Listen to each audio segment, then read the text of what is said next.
All right. How do you, as a parent of an athlete, affect her in her sports career?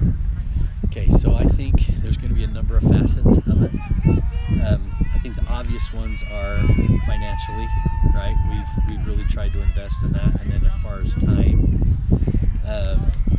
and I think as a family we have been a track family for a while. So that specifically, I think, has she's grown up with older siblings that have done this.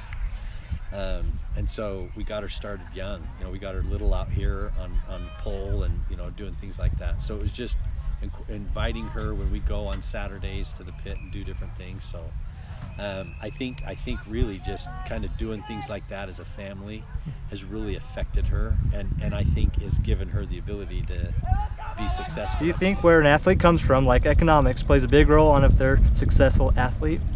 Yes, totally. Athletes that have which I think have a lower socioeconomic status, they don't tend to have the proper equipment, such as shoes, or if they go to a lower income school, they're not going to have as much funding or supplies or as much community support. So yes, I definitely think that plays a role. Do I think they can succeed? Yes, I do. But I think they have to work harder to succeed. Do you feel like athletes are discriminated against on their skin color, height, or gender? I do, to a little bit, because I think it's kind of obvious that the different skin tones kind of perform better. I think you can tell that. But I don't know if they're discriminated, like treated worse, but discriminated as in separated. So do you feel like darker skin colors might perform better in sports? I do feel that strongly. All right, and then do you think height and gender plays a big role? Height, not so much. Gender, yeah. I think in like track events, I guess.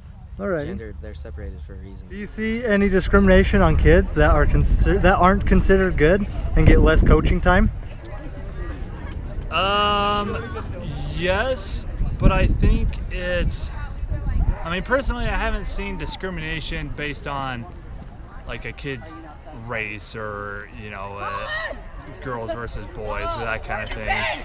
A lot of it comes down to, is there enough resources and enough time from the coaching staff for everyone?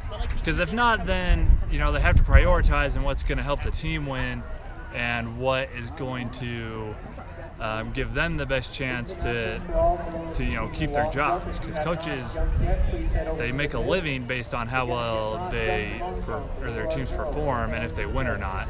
So to some degree, if there's not enough resources, then yes, they have to discriminate to some degree. Now, is that based on race or gender or anything like that? I don't think so. I haven't seen it. Sure, it probably exists somewhere, but more likely it's just based on who is going to give the team the best chance. All right. Do you feel like athletes are discriminated against on their skin color, height, or gender? I would say that gender is definitely girls are expected to go slower or not as high. Size, if you're a big person, you're expected to throw, and if you're really skinny and you want to throw, people would kind of question that. And race, you always expect the black people be the fastest, but at the same time people can totally defy those expectations. So I guess there is expectations there, but it doesn't prove anything. All right, and for you being the best girl pole vaulter in the state of Utah and one of the best girls in the nation, what does that show for your gender that they could keep up with the boys? It's been really fun to keep up with the boys. I don't think a lot of people expect it, and that's why a lot of people freak out. But at the same time, while I'm going 12-2, there's boys that are the top in the state that are going 15, 16 feet.